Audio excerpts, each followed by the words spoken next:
कुछ ऐसा रहेगा एफ नाम वालों का साल 2025। साल 2025 में ऐसी रहेगी ग्रहों की चाल। जाने एफ नाम वालों का कैसा रहेगा साल 2025।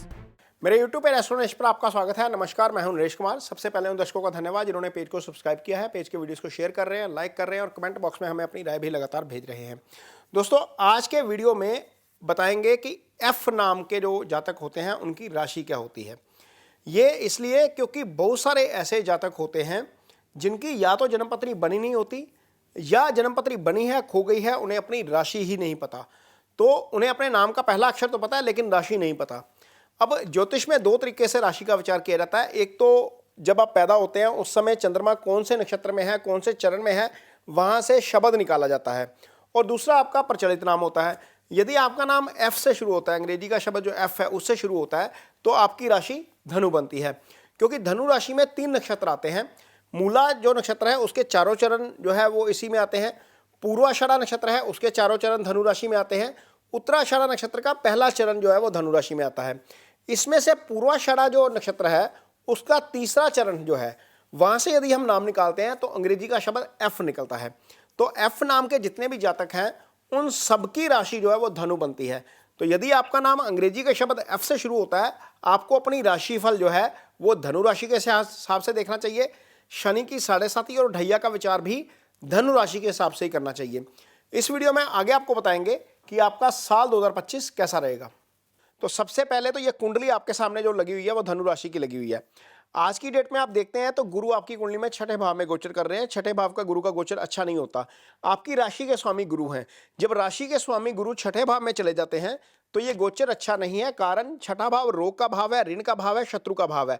जब राशि का स्वामी ही इन्हीं भावों में चला गया तो कोर्ट केसेस से संबंधित समस्या हो सकती है, कोई कर्ज चढ़ सकता है, कोई लिटिगेशन हो सकती है, कोई आपको जो है वो बीमारी हो सकती है, कोई फिजिकल समस्या का सामना करना पड़ सकता है। तो ये जो गोचर चल रहा है गुरु का ये अच्छा नहीं है, लेकिन अगले साल 2025 में ये सुधरेगा। यहाँ पर शनि की स्थिति आपकी कुंडली में तीसरे भाव में चल रही है। ये गोचर अच्छा है। शनि का तीसरे भाव का गोचर अच्छा होता है। आप देखिए यहाँ पर चंद्रमा आपके चंद्रमा से तीसरे भाव में शनि जो है वो गोचर कर रहे हैं। ये अच्छा गोचर है। यहाँ पर जो राहु केतु का गोचर हो रहा है आपकी कुंडली में चौथे भाव में हो रहा है राहु का गोचर, और 10वें में हो रहा है केतु का गोचर। चौथे का राहु का गोचर अच्छा नहीं होता, केतु का 10वें का गोचर अच्छा होता है। तो कुल मिलाकर शनि अच्छे गोचर में है, केतु अच्छे गोचर में है, लेकिन गुरु अच्छे गोचर में नहीं है। 2025 में क्या होगा, सबसे पहले 29 मार्च को शनि राशि बदलेंगे। आप यहाँ पर देखिए आपकी कुंडली में शनि आ जाएंगे 4th हाउस में। इसका मतलब यह है कि शनि की ढैया आपके ऊपर शुरू हो जाएगी। ये 2.5 साल होंगे जो शनि के, वो थोड़ा सा परेशान करने वाले हो सकते हैं। वो कैसे परेशान करने वाले हो सकते हैं इसको आगे एक्सप्लेन करते हैं। इसके बाद जो होगा अगला गोचर होगा वो 15 मई को होगा। आप देखिए आपकी कुंडली में जो गुरु छठे भाव में गोचर कर रहे थे वो सप्तम भाव में आ जाएंगे, और सप्तम का गोचर गुरु का अच्छा होता है, ये गोचर खराब नहीं होता।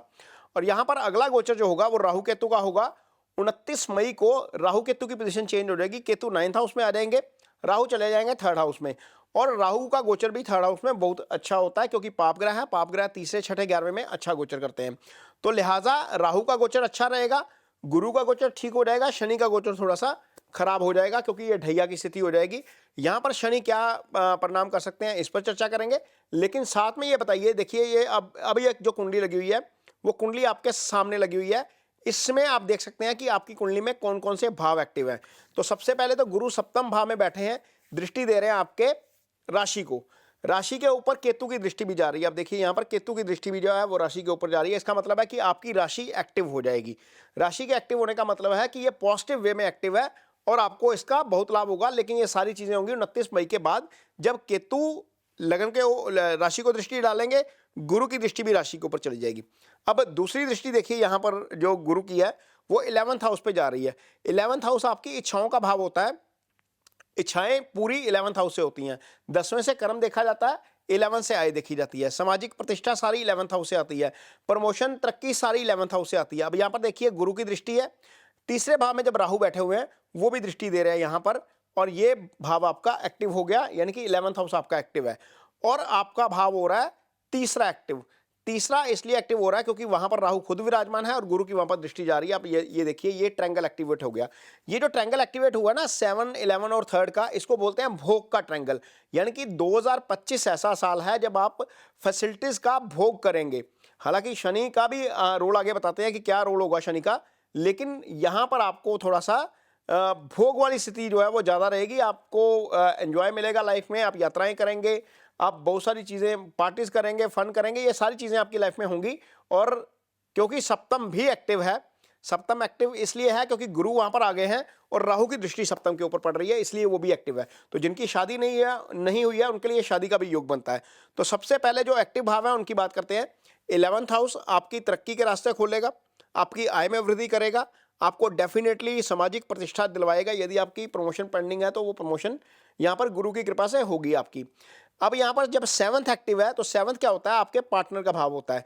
यदि आपकी मैरिज हुई है तो पार्टनर के साथ तालमेल बेटर होगा, पार्टनर जो है वो हेल्दी लाइफ को एंजॉय करेंगे। यदि नहीं हुई है तो शादी का योग खुल जाता है यहाँ पर, क्योंकि गुरु का गोचर सप्तम भाव में है। सप्तम में गुरु ने जो है वो भाव एक्टिव कर दिया। गुरु ब्लेसिंग्स के कारक हैं। तो जो धनु राशि के सिंगल्स हैं उनके लिए शादी का रास्ता डेफिनेटली खुल जाएगा 15 मई के बाद, 2025 15 मई के बाद। तो यहाँ पर गुरु और राहु का जो स्थिति बनी है, एक पॉजिटिव और एक नेगेटिव प्लैनेट की, वो जो है वो पॉजिटिव काम करने का काम करेगा। डेफिनेटली यहाँ पर जिनकी शादी नहीं हुई है उनकी शादी हो सकती है। जो लोग बिजनेस पार्टनरशिप में बिजनेस करना चाहते हैं उनके लिए समय अच्छा हो जाएगा, क्योंकि ये जो सप्तम भाव होता है ये आपके लाइफ पार्टनर का भाव नहीं होता, यहाँ से बिजनेस पार्टनर का भी विचार किया जाता है। तो यहाँ पर ये स्थिति आपके लिए थोड़ी सी बेटर हो जाएगी। बिजनेस में पार्टनरशिप में यदि आप बिजनेस करना चाहते हैं तो वो पार्टनरशिप का बिजनेस आप 15 मई के बाद कर सकते हैं। ये भाव आपका एक्टिव रहेगा, यहां पर स्थिति आपके लिए थोड़ी सी बेटर हो जाएगी। राहु का गोचर आपके लिए बहुत अच्छा होने जा रहा है, क्योंकि राहु जो है वो तीसरे भाव में अच्छा फल करते हैं। जिस भाव में बैठते हैं उस भाव से संबंधित फल करते हैं। जिस राशि में बैठते हैं उस राशि का जो लोड है, यानी कि जो उस राशि का जो स्वामी है, उस राशि के स्वामी दोनों राशियों के वो फल करते हैं। यानी कि जो धनु राशि है उसके लिए शनि बनते हैं दूसरे और तीसरे भाव के स्वामी। दूसरे भाव में शनि की मकर राशि है, तीसरे भाव में शनि की कुंभ राशि है। तो चूंकि यहां पर राहु बैठे हुए हैं शनि की राशि में, तो शनि के फल करेंगे। वैसे भी कहा जाता है शनिवत राहु कुजवत केतु, राहु शनि की तरह ही फल करते हैं। तो धन के फल भी डेफिनेटली करेंगे। यहां पर आय भाव एक्टिव किया हुआ है इसने, गुरु ने और राहु दोनों ने, लेकिन राहु आय भाव के साथ साथ धन भाव के भी फल करेंगे। राहु पराक्रम भाव के भी फल करेंगे।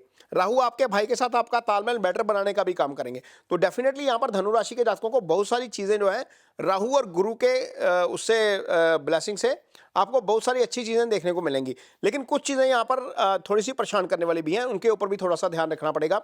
शनि जब आएंगे चौथे भाव में, तो चौथा भाव आपकी मदर का भाव होता है। चौथा भाव मन सुख स्थान होता है। चौथे भाव से मन का विचार किया जाता है। तो यहां पर जब शनि का जब गोचर होता है तो शनि की दशम दृष्टि आपके चंद्रमा के ऊपर आ जाती है। तो ऐसी स्थिति में क्या होता है, आपका मन थोड़ा सा आलसी हो जाता है, आपकी रूटीन थोड़ी सी डिस्टर्ब हो जाती है। तो वहां पर ध्यान क्या रखना है, अपने आप के ऊपर आलस को हावी नहीं होने देना। तो आलस्य नहीं करेंगे तो चीजें ठीक रहेंगी। हालांकि शनि अपना प्रभाव दिखाएंगे, डिपेंड करता है आपकी कुंडली में क्या स्थिति है शनि की। लेकिन 4th हाउस में शनि का आना मदर की हेल्थ को लेकर दिक्कत कर सकता है।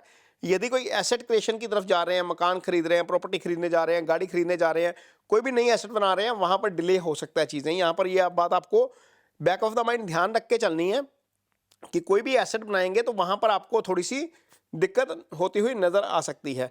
थोड़ा सा इस चीज से भी सावधान रहना कि किसी की गारंटी मत लीजिए, किसी को पैसा मत उधार दीजिए। पैसा उधार देंगे तो फंस जाएगा, क्योंकि शनि की दृष्टि छठे भाव पर है। गुरु वहां से हट गए हैं, लेकिन शनि की दृष्टि आपके छठे भाव के ऊपर आ गई है। छठा रोग ऋण शत्रु का भाव होता है। पैसा गारंटी किसी की मत लीजिएगा, ये चीजें थोड़ी सी परेशान करने वाली हो सकती हैं। शनि की दृष्टि दशम के ऊपर जाएगी। दशम आपके कर्म का भाव होता है। तो कारोबार में और नौकरी में थोड़ा सा चीजें जो है वो डिले हो सकती हैं। आपकी असाइनमेंट डिले हो सकती हैं। यदि आप नौकरी करते हैं, आपका कारोबार जो आप करते हैं वहां पर थोड़ा सा हो सकता है कि आपको चीजें पेमेंट वगैरह में डिले हो जाए, या एग्जीक्यूशन में थोड़ा सा डिले हो जाए। प्रोजेक्ट आप कर रहे हैं, आपने डेडलाइन रखी है 2 महीने की, हो सकता है वो डेडलाइन एक्सटेंड करके 2.5 महीने चले जाए। तो ये थोड़ी सी हल्की हल्की चीज़ें हैं, क्योंकि शनि आलस्य के कारक हैं, शनि डिले करवाते हैं। जहाँ पर शनि की दृष्टि जाती है वहाँ पर चीज़ें थोड़ी सी डिले के साथ होती हैं। तो ये चीज़ें थोड़ी सी आपको ध्यान में ज़रूर रखनी है।